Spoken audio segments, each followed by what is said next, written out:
আপনার কাজের সৌন্দর্য ফুটে উঠবে তখনই যখন আপনি একুরেটভাবে ডিজাইন অনুযায়ী সঠিক নিয়মে কাজটি সম্পূর্ণ করতে পারবেন।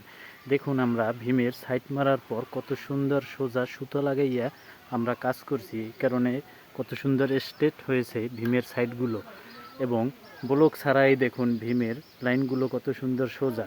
আমরা রড দিয়েছি কলমের ভিতর দিয়ে ভীমের রডগুলো, এই জন্য ভীমের রডগুলো স্ট্রেট আছে, সোজা আছে। আপনারা কাজ করার সময় অবশ্যই ভীমের ভিতর দিয়ে ভীমের রডগুলো দেওয়ার চেষ্টা করবেন কলমের ভিতর দিয়ে, তাহলে আপনার কাজ হবে সুন্দর এবং মজবুত।